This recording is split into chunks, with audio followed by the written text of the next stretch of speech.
Welcome to the first episode of Finding New Owners podcast, where I interview different professionals from the industry to help you gain insight into the real estate market. As a realtor, I get to help houses find new owners, hence the name Finding New Owners podcast. I have decided to share these stories with you to help you gain that knowledge that you need to help buy or sell a house. Today, I have the pleasure of hanging out with Mike Runion with Loan Depot. Thank you for joining me, sir. Appreciate you having me. Today, we're going to be talking about the first step of buying a home, which you and I know is getting a pre-approval, talking to a lender. But before we jump into that, we want to get to know you. So how did you get into the business?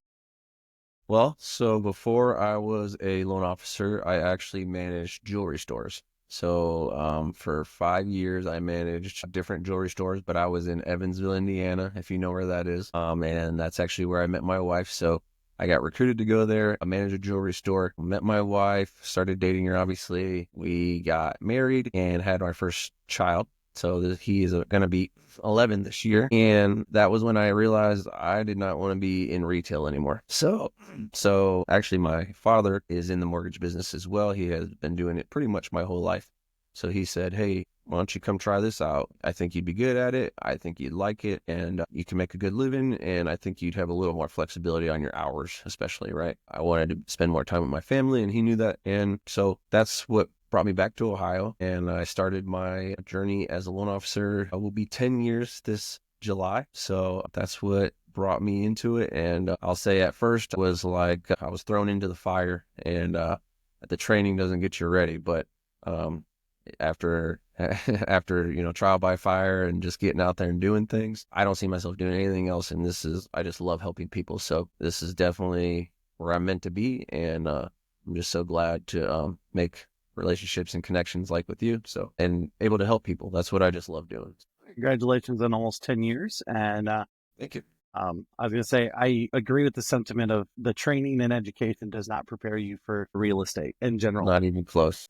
And I know I had the joke told to me a lot was, okay, now that you're done with real estate school, it's time to start the real school. So, and I will say this, I've learned a ton. I've been in it for 6 years. So I've learned a ton and probably more useful stuff in that time than ever in any of my schoolings. Definitely true. And it's how long you been married? So been married, let's see, just past 11 years. So 11 years in December.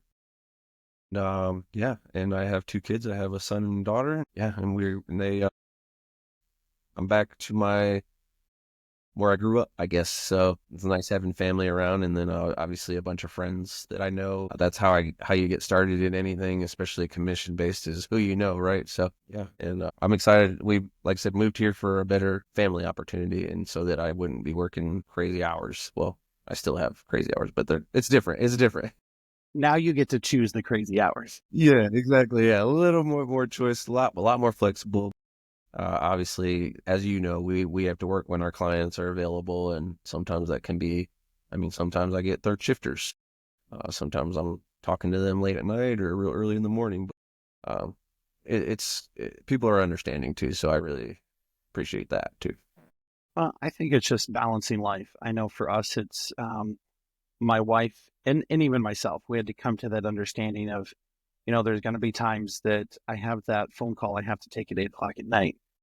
And, there's going to be weekends that I'm working or, different things to that nature. The other part is there's days where I wake up and I go, you know what? I got nothing to do. It's, whatever day of the week, it's a Tuesday. I'm going to take the boys to the zoo because I can. Yes. And if I were working retail still, right? Yeah.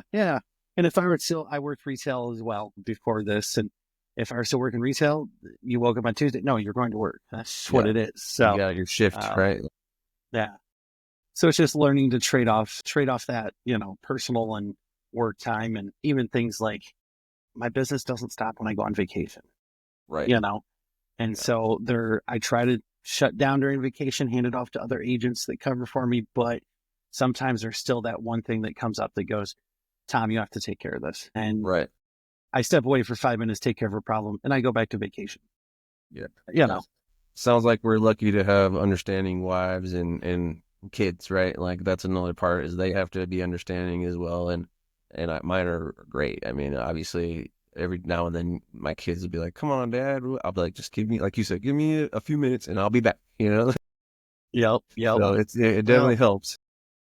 I know not quite for you, but I know for me, sometimes the boys will go on showings with me or things like that too, and Yeah. so they get to be a part of it, occasionally. So Yeah, my kids have gone to closings and yeah, sit there with their iPads a lot, but but they've traveled. I know one day they went with me up to Sandusky and back, and Mhm. so we if they have to, they'll roll with me too. Not always their favorite thing, but it's not as exciting as getting to see the houses, of course. Yeah, yeah. So I know you're licensed in Ohio, and of course, you and I both work in Northwest Ohio a lot. Yep. Maybe. You licensed in any other states? Yes, so I'm actually also licensed in Tennessee and Kentucky and Florida. The main reasons I chose those states was because I know some people there. I know a couple agents down there that every now and then I'll get some business. So I keep my license there just in case I can help some of their clients. Like I said, maybe a couple family members in different areas. So yeah. So also there's people from Ohio that snowbird down to Florida. So that one Yep, that one yep. helps there, and people seem to know a lot of family in Florida. So I've probably done the most business in Florida outside of Ohio, but most of my business is around here locally, Northwest Ohio. But as you said, we can go all over Ohio. So I've done work in Cincinnati and Cleveland and kind of all over. If you could pick one thing that sets you apart from other lenders, something that you do that maybe the majority of lenders don't do, what do you think that would be?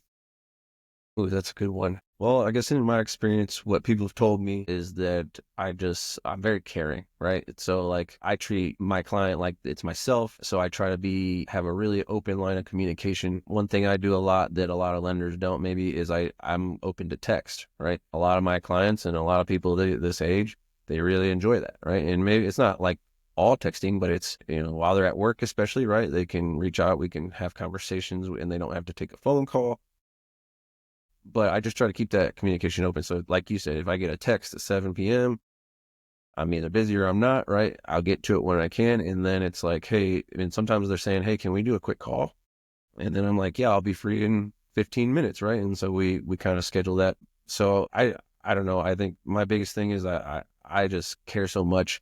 Sometimes to a fault, like it's to where it bothers me a lot, and if I can't get something done and I'll spend too much time on something even where I'm like, other people would have probably given up already, but that's just really hard for me. Like until I know I can't do it or until someone tells me, Mike, this isn't going to happen, I keep going.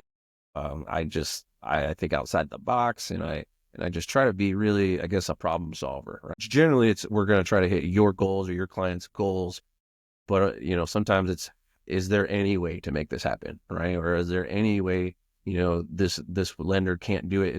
The way you can do it, Mike, right? And a lot of times we can. So I just really like being like that savior and that go-to guy that people go to for like outside the box stuff. And like I said, I just really, really care about my clients, and I try to go to every closing. And I don't think a lot of lenders do that either. So Yeah, yeah. Hi, I'm Tom. I'm guilty of caring too much too sometimes. So I'm well, that's with you. probably why we connect pretty good there, huh? So, Yeah, but that's definitely. what I was going to ask you. I just maybe off script a little. Go for it. Should I be asking you questions? This is your first podcast, right? Like, so like people want to know about you too, right? Like, I mean, I don't know if you had a Yeah, plan for that or. yeah, definitely ask back. I'm not opposed to answering some questions myself, and I'll kind of answer the question you just did, and it's almost my fault or to a fault as well that I can't stand to let the notification sit there. Yeah. I've learned that I have to sometimes because I am busy with a family thing or with other clients or what have you, and I've never had a client go, "Oh, you didn't get back to me right away." No, nobody. And if they are, I probably don't want to work with them anyways. I do care about my clients. I do truly enjoy that genuine relationship. So I totally get it with you. Yeah, no, jump in and ask questions. I'm not afraid of them. Perfect, perfect. Yeah, yeah. Yeah, and I know we Uh, we talked a little bit about you when we had our call, but I mean, I think people in your podcast probably want to get to know you too, right? So I guess how long have you been in the business? I have been in for about, just over 6 years now. I'm headed towards year seven. I started part time working retail at the same time. I was a manager for a chain of stores up here with gas stations. And I enjoyed it. The pay was okay. It could have been better for the work involved. But ultimately, I started real estate for extra money. And then I was like, oh, I could do this full time. I could sell enough to make houses. It helped that we headed into pandemic years where everything exploded. That was helpful to build the business. And thankfully, I'm glad that I started a few years before the pandemic to really understand what it takes to build and keep the business function, keep the pipeline going. Because Yes, now that the calm after the storm has come in the last year and a half, I know how to continue to keep going versus I've seen a ton of agents drop out lately. So, definitely. yeah, yeah. You can Thanks for tell asking. the pre-COVID agents, that's what I call it, pre-COVID Yeah. agents compared to the ones who came on during. Yeah, like you said, I mean, like I said, I've been in 10 years when I first started, rates were in the fours, fives, nothing crazy low, but completely different ballgame, right? You had time to think about a house, you could negotiate a little bit more. There weren't 10 other offers coming in. You could get contractors out to give quotes before you even offer. I mean, that stuff's all gone now. You got to jump Yeah. when it's time. So It's definitely better than it was in 2021 and 22, but it's still pretty fast paced. I think too, the age of the internet and, people can see it quicker. The information's, at our fingertips. And so I think because of that, it makes things move faster as well. Did the pandemic speed it up? Totally. I think so. But you mentioned interest rates. Where are they floating around at right now? What do you see? Well, it's always going to be different for everyone, as we know, right? And obviously a little different between programs and down payments, all that stuff. But again, on the lower side, I mean, I actually just quoted someone one of the lower rates I've seen in a while without buying it way down or anything. Which was 6.25, which again for recent times is pretty dang good. And then I don't again, think it's too bad. yeah, exactly. Not too bad. And then, I had a conventional loan, different terms, completely different a scenario, which are going to be in the low sevens, right? So it's pretty wide range. Again, depending on the program. Right now, conventional is going to be a little bit higher. Your government loan rates like the VA, FHA, USDA, they're all just going to be a little lower, right? They're more in the like 6.5s to low sixes, So, and again, depending on their score, but yeah, we're really hoping we get a little relief this year. But I mean, it's too hard to tell, especially with all the changes coming in from different politics and stuff. We just have no clue what's going to happen. It's too early to say, but I don't know. Experts aren't thinking it's going to drop as much as we had hoped, I think. Well, and I'm reminded too that I've had some older people in my life that have reminded me that their interest rate when they bought a house was in double digits, up in the 15, 16, 12. Yeah, anywhere in that range. And I'm like, I'll take my 5.5 that I got back in 22. I'm good. Exactly. And I do think that it seems to me, anyways, over the last year that buyers have just kind of been like, these are what it's going to be for a while, at least, because they've started to get more active again. Whereas where they first went up, a lot of them jumped out and were like, we're not doing this. And some people were priced out of the market. Like some people just can't buy what they want at these rates. But a lot of people were just like, oh, maybe they'll come down. But I think a lot of people was like, it's not going down fast. It's not happening anytime soon. So we just need to get out there and find a house, and then For hope sure. that we can get some better rates in the future and maybe refi them. Yeah. I I hate the phrase date the rate. I really do. But it does have some truth to it, especially housing prices themselves hardly ever go down, very Correct. rarely. And so even I have a client who we just put their house up coming soon today, met with him yesterday, and he Awesome. bought it for 85,000. The only thing he's done to it is he replaced the floors and he painted the walls. That's it. Everything else been maintained over the last 2.5, 3 years, and we're going to sell it for 100,000. Wow. And the comps just make sense for it. And so even that, it's like he had very little investment. He lived in it for 2.5 years. He needs a bigger house now. He has a growing family, but And it's things that's like that.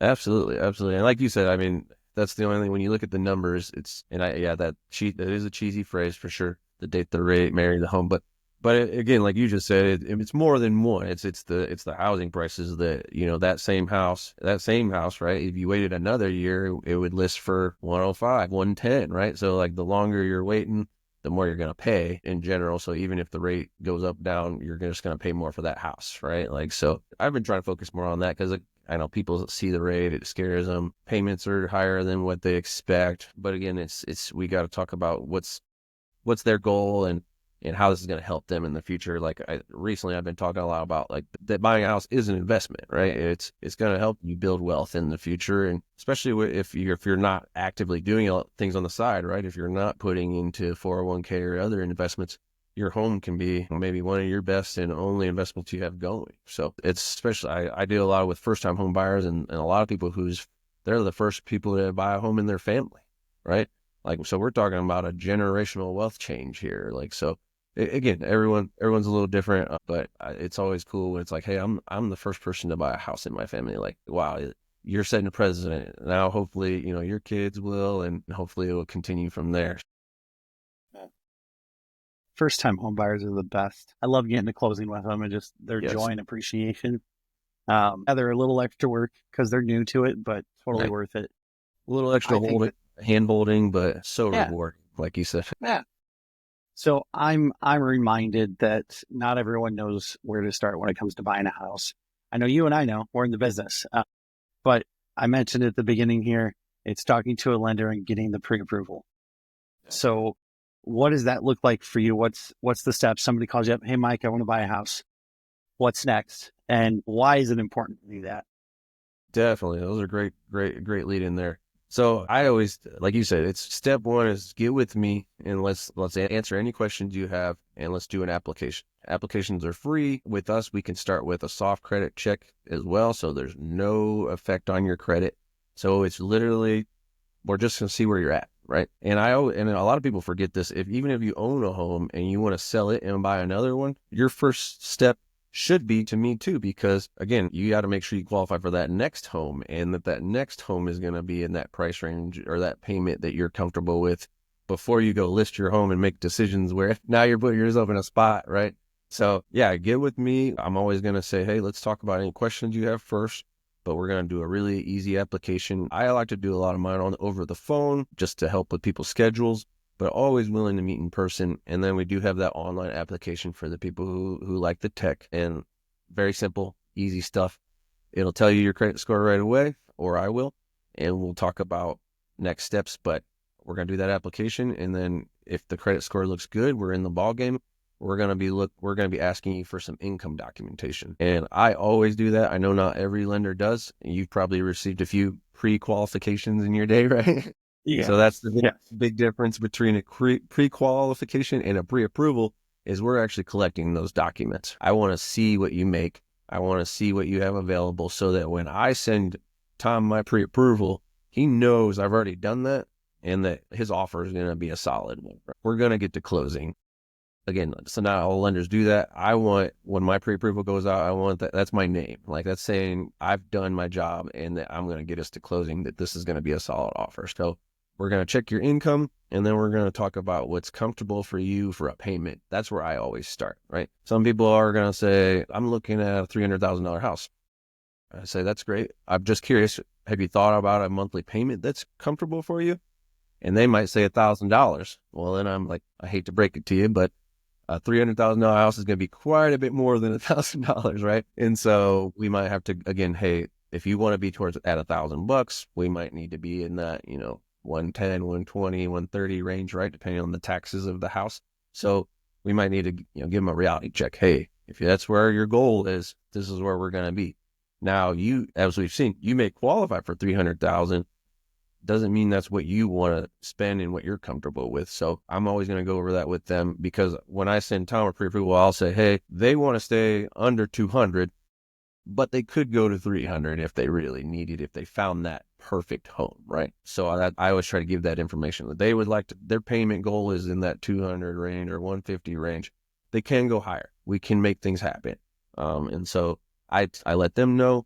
And I'm going to go over at least a few options with different loans with them, assuming they can qualify for multiple options. But I always give them that tool as long as it's something they qualify for, that they had while they're looking, even if they find a home that's not perfect, we have like a renovation loan as well, right? Where you can buy a home and fix it up all in one loan.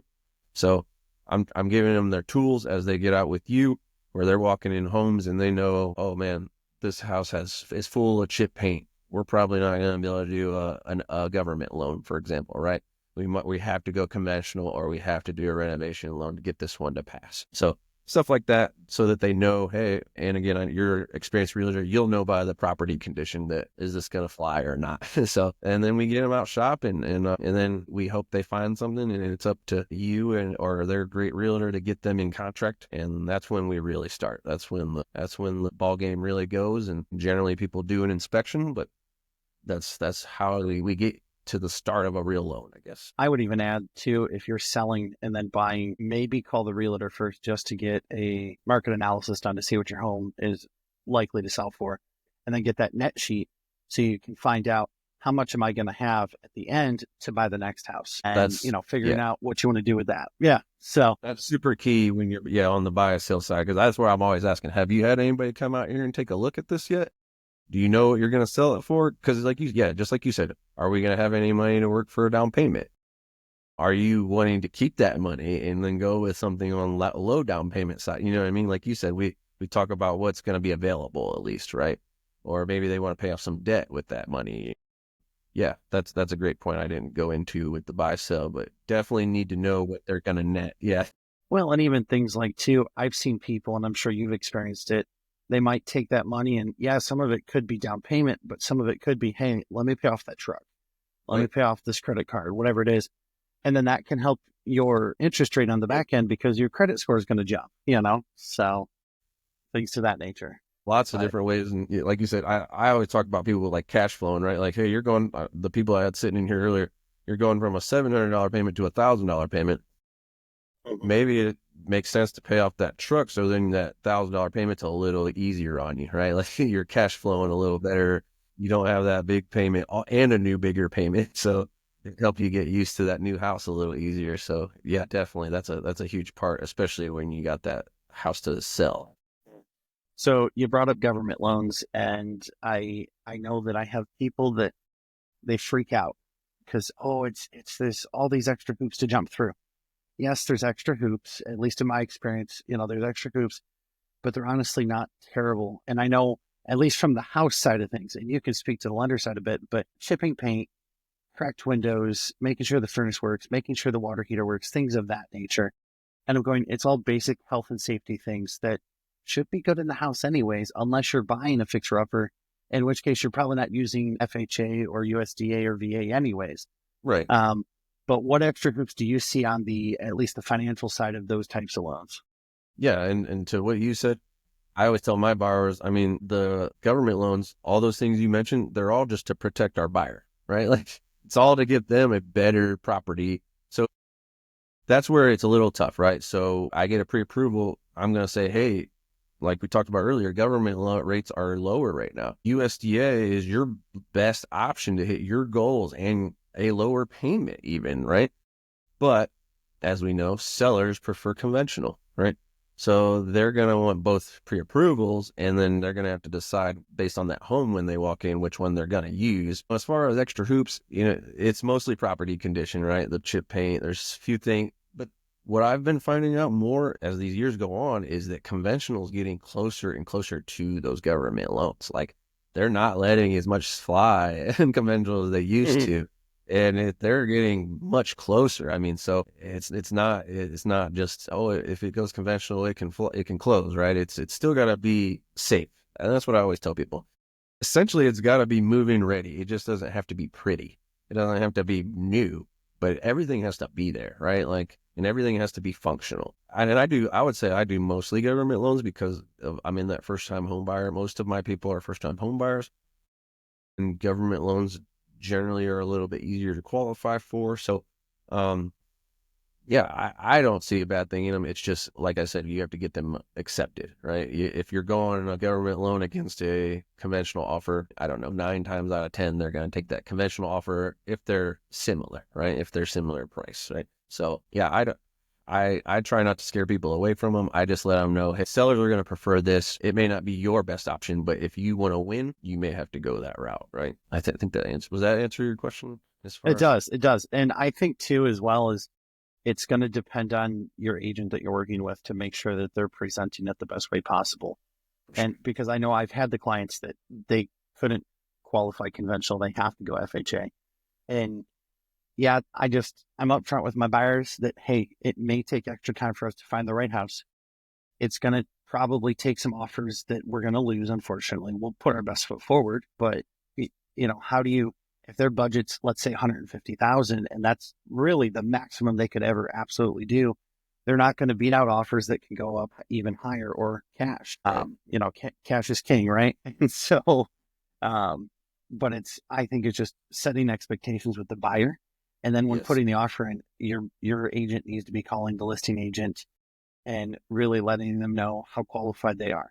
And then, hey, you know what? They're pre-approved with Mike at Loan Depot. Give him a call. He's going to tell you how qualified they are. And, Absolutely. it's going to be a smooth transaction. I've even utilized multiple times where the buyer's like, hey, I'm handy. I know people. I will do the FHA work myself if any is required. That's huge. Yeah, And that's what I was gonna say. I had been seeing offered where they win and they say the buyer will put in there, buyer's willing to do repairs up to $1,000. Like that's done wonders for getting offers accepted. I've seen in my experience. So that's a great point where if there's ways to get creative and still get this done. And at the end of the day, the seller just doesn't want to have to lift a finger or do anything, right? That's the goal. I mean, that's what they're worried about when they accept a government loan. They don't want to have to do all these repairs that they think. But it really depends on the appraiser. 100% depends on the appraiser. So there's some out there that are crazy picky. They'll pick it apart. And there's some that you don't know how they made that work, but they did. Like it definitely depends on who you get. That's for dang sure. So yeah, I had one a few years ago. It was a USDA loan, which is Department of Agriculture, for those who don't know, that she was buying the house. We knew there was a hole in the roof. And I mean, you could see daylight through the roof, probably a good 8 to 12 inches hole. It was covered with tarp, blue tarp. You could not miss it. But she was planning on putting a brand new roof on once she bought it because her brother owned a roofing company and he was going to do what it cost. And so the seller's like, it's an as is. He didn't want to do anything. He agreed to paint the garage because we knew it was chipping paint. So he painted the garage. Appraiser came out. It was not a drive-by. He went in the house. He took pictures. Didn't say a word about the hole in the roof, but flagged the garage for chipping paint, which we took care of. And it went through. I have no idea how. I'm like, there's a hole in the roof. I don't. he must have, or they must have used the angles, right? Where they didn't show that tarp in any of the pictures, right? Because usually underwriters will catch it and be like, is that a tarp on the roof? And that's what we were waiting for. We were waiting for the underwriter to kick it back. And I told her, I said, tell your brother to get ready to patch it. Just I understand we're not going to do the roof until after we close. Last thing you want to do is improve something major and then the sale not go through. But I said, tell your brother he might have to come patch this roof if we want to close this house. And he was prepared to, but never had to. And they closed. They put a new roof on. I actually just talked to her earlier this week and she's doing great. But that's awesome. Yeah, just depends on who you get. Yeah. And some are willing to work with you, some, right? Like, oh, yeah. Yeah, they're like, hey, we know it's not that major, or hey, we know you're gonna fix it. Let's get you in this house, right? Like, but we know there's some on the opposite end that will just pick every little tiny thing, and oh man, those are the worst. No one likes that, but I would say those are the unlucky draws that we get. But not in my experience, I don't get very many of those, and I don't know if that's because we've picked a good, or we know who we're using for Loan Depot, but. Yeah, we've been pretty lucky on that lately, so I hope I didn't just jinx myself. I've had my fair share of them, so I totally get it. And actually, what's funny is my next question or my next segment, if you will, is tell me something crazy. And so I think the hole in the roof is kind of crazy, but it can be real estate related. That is kind of the topic of the podcast. But if you got some other crazy story you want to share, tell us something crazy, Mike. Think here what I got. I mean, the one that stands out to me is probably the craziest place I've had a closing is in a hospital. So my client went into labor and had her baby And That's we awesome. closed right after she had her baby in the hospital because if she went on leave, her income was going to change, right? So we had to get it done ASAP. And so I would say that might be one of my craziest places that we had to go and do one. And she was all for it. She was like, I want to take my baby in my new house. So, so That's awesome. definitely wasn't me pushing it. I was like, oh man, I was getting worried that we were going to be able to close, but I would say that's probably that jumps in my head about the craziest closing I've had. I don't know. What about you, Wayne? What about other than the roof? What's something crazy for you? I'll try to think of something else too. Yeah, no, I was going to say closing in the labor and delivery room. That's a new thing. I would say I'll stick with the theme of crazy closing locations. I don't know. It's not so crazy, but I definitely experienced a handful of times during the pandemic, the parking lot closings. I don't know if you had any of those. The, Like in a um, car or something. yeah, the title agent or the closing agent is going to one car, signing at the window, almost like a car hop at the old drive-in Yeah. restaurant, right? How crazy. And then going over to the next car. That way, nobody's in contact with each other, nobody anything. And I'm like, I think that was just a crazy time that Super I'm so odd, glad right? we're done with. Yeah, Yeah, me too, very right? odd, There was very some odd. weird stuff they did back then, putting glass in between, separate. Yeah, that was a time for sure. I'm happy the last year or so, I'm finally starting to see roundtable closings again, where everybody's in the same room, same table. Because even at least the title company that I've been dealing with, a lot of them were still up until I would say early 24. They finally started getting back to the roundtable, but they were still, buyers in one room, sellers in another. And I'm like, why are we doing this? And I know there's some privacy, and if somebody wants to be separate, great. But most of the time, they're like, we just want to sign papers and be done with this. And if we're all in the same room, we get it done that way quicker. Right. Yeah. I know that, which is funny because I'm in Finley, right? It's Mhm. basically like BG and above. You guys all do round closing. We don't do round closing at all down here. Like it's Okay. just like I know I understand that's how it's always been done, but like down and it wasn't COVID. It's like we've never done like well I won't say never, but since I've been in it for 10 years in our area, like I said, but I've noticed anytime I go to BG or north of BG, most of them are round closing, which again, I don't have a problem with. Like you said, sometimes it can get us done quicker. Um, yeah, the only thing I've ever, you know, thought was kind of odd is like, hey, the seller's kind of is knowing my buyer's terms and stuff that they don't necessarily Yeah. need to know, but it's not like they care, you know? It's not like Yeah. anybody cares about, but They it's, just want the check to clear at the end of it all. yeah, yeah. It's just, and I've never had problems where they're like, "Oh my gosh, you did that," even though it was, yeah. But you just, especially like older clients, they'll be like, "What rate did they get?" They're like, I don't know, so, stuff like that. But I've never had problems with it. I just think, like I said, for our area, it's different compared to what they do just little further north, which is kind of funny. It does remind me, I had a closing, I want to say about 2 years ago, and it was at the bank, a small town bank. I'll leave unnamed. And I walked in with my buyers. Okay. I'm their agent. I'm not the opposite side. I'm their agent. And it was separate, separate signings, which was fine. But then the loan officer that was closing it, she was actually a notary and was closing it herself or whatever. And she goes, "Oh, well, we can't have you in the room." And I'm like, "Well, my buyers don't care. Like, I know what's going on." And my buyer's like, "Oh no." And she was adamant, like, "No, you can't go in the room because of privacy issues." And I'm like, so I sat in the lobby while they signed, which was the most awkward thing ever. And I Yeah, was that like, I've and never my heard that. buyer, yeah, my buyers were like, "We don't care. Tom can come Did in. they He let? knows everything." Well, I don't know if the lender was even there. Was the lender there It for was that the one? lender. Oh, it Yeah. was the bank. Okay, you said a bank. Yeah, sorry. Yeah. It was at the bank. Wow. Yeah. And I wasn't allowed in because even though my buyer was right there going, "Tom can come in. We don't care." Right, giving And permission. yeah, and she was adamant, "No, you can't come in because of privacy issues." And I'm like, okay. So I sat in the lobby, waited, and then congratulated them and left because I'm like, why did I come here? Which I, I get it. If they have questions about the loan itself, I'm not answering them. The lender is. Right. But if any other contract questions come up, I should be there. Yeah, and I feel like you guys like signed something saying that you're not going to share their information and all. I mean, like I don't know. You would think I've I, never heard of that. well, seeing part of our buyer representation agreements and part of all of our contracts, I'm held to confidentiality, the same as a doctor, lawyer, any of those things. And so I'm going, I can't talk anyways. That's like even when I tell stories, I'm never going to give specifics because I can't, you Right. know? And, and yeah, I have clients that tell me, oh, this was awesome. You got to tell my story. Okay, cool. I still try to do it in a pretty anonymous way.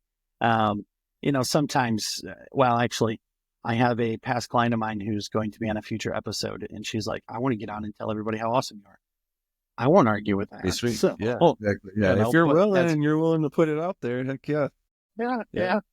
That's fantastic. So last thing we're gonna ask here, and this is kind of my wrap up for everybody, is if money and location were not a factor, in other words, no budget, you could spend whatever, you can live wherever you want. Where is the dream home, and what is it like?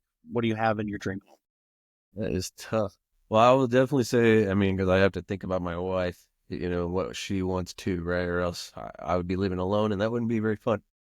Yeah, But I know we'd have to be on the beach, or near the beach. I guess you said ideal, so on the beach. Um, for her, it would be Cali. She's a Cali girl, okay. California. She's also a video maker, so that's why she wants to be out there, and she goes there a lot. She travels there a lot. But I wasn't super impressed by the beach I went to in Cali. I've only been there once, I guess. So, but so for me, it would be more like, you know, I mean, ideally, like Florida for me is more what I like. So I would probably say I like Southwest Florida, like Gulf side. Okay. So maybe like I don't know. I used to go to Fort Myers a lot. Really like that beach. But yeah, down in like Naples and stuff like that, maybe that down in that area would be pretty awesome. I don't necessarily love all of Florida's things they got going on necessarily, but as far as a house, a dream house, and where I would like to be, I would say probably Florida beach house for me. But I wouldn't win, and my wife would definitely say Cali beach house. So that's probably where we'd go. I've What never about been to you? California. Yeah. I've never been to California. My wife has. She enjoyed it. I think San Francisco when she was younger. I personally, I'm a backwoods out in the country kind of guy. I give me a couple of acres. It doesn't even have to be a whole lot. A couple of acres that I have my privacy. The house itself, it's got to be a ranch. So I can live in it for the rest of my life when I get old and I stop climbing stairs. So, Yeah. and I need a pole barn or workshop out back. We have a fifth wheel camper. We like to travel a lot. And so for me, I need the space to pull that in, park it during the winter, keep it safe and warm, and work on it when things need fixed on it. But if I'm really honest, the dream home is probably the camper because I like to travel. I just want Hey, to be everywhere. And travel all over. Yeah. Well, but probably an RV then if it was no money, or would it be a camper pull behind? I think I would still stick with a fifth wheel pull behind. Okay, okay. I like that better for a couple of reasons. One, if your motorhome breaks down, you now have. I mean, I guess you could have a pull behind van or truck or something, but Right, yeah. I've seen that, there's yeah. kind of that. Yeah, they're just more expensive to maintain. Although, like you said, money doesn't matter. So maybe, Right, right. maybe a Like we're motorhome. thinking practical, right? Yeah, we're like trying to You're be right. practical. And like if it didn't Tom, matter, it's because I like, know come on, Tom, RVs you asked are the question. crazy expensive and yeah, maintenance is not, but Yeah, yeah, yeah, ideal. But yeah. It's like, Tom, you asked the question. Money's not a factor, yet you're factoring in money. Like, what are you doing? So, um, I'm the financial guy in the house, so I'm the one yeah, who's always, where's this dollar going? And I've got the budget, and my wife's like, I can't spend anything without you knowing. And so I know there's been on more than one occasion she'll have like her brother order it or buy it, and then we end up paying him back after I get the gift. I watch our account like a hawk. yes, Yeah, yes. so for me, it's the ability to travel. And I told Jen, my wife, I said, when I retire, whenever that may or may not be, I want to travel full time in some kind of a camper and whatever it is.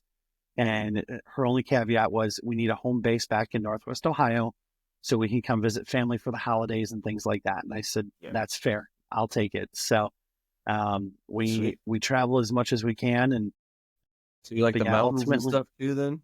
Mountains and I like the mountains. I like the beaches. We have a goal of all 50 states with the boys. Very cool. We want to get to all of them. I don't know how it works for lenders, but I know for realtors, it's an unwritten rule that when we go on vacation, we get busy. It I don't know if seems to that's be you. Is it the same for you? Okay. seems to be, but also probably when we go on vacation matters, right? Like if you're going in the summer, that's a busy time usually. Yeah, That's true yeah. too. It's like it's always gonna happen. There, it somehow picks up, but as soon as you're like, okay, I think I got everything caught up and I'm ready to go. That Oh, here we go. well, and even we leave Sunday to go down to Houston Sunday through Thursday next week for a conference, for a church conference that we're going to down in Houston. And I've already, I got a text on Monday going, "Hey, I need to list my house." So we got that listed today, and then I have a buyer that we're going to look at a bunch of houses tomorrow, and they've been very picky. So when we go look at a house, they're serious about it. Right. And picky in a good way. I don't mean that Sure. in a negative connotation. They know what they know what they want, and they have the money to spend it. So, I fully anticipate I'm going out of town. I'm going to get busy. It's just, I've Oh, it heard the is. joke. I've heard the joke. If you're not busy enough in real estate, go on vacation. You'll get it. So, um, That seems to and it be true. generally rings true for sure. So, Um, but yeah, I really appreciate you hanging out with me today, Mike. I will reiterate the main topic is get that pre-approval, talk to a lender if you're looking to buy a house.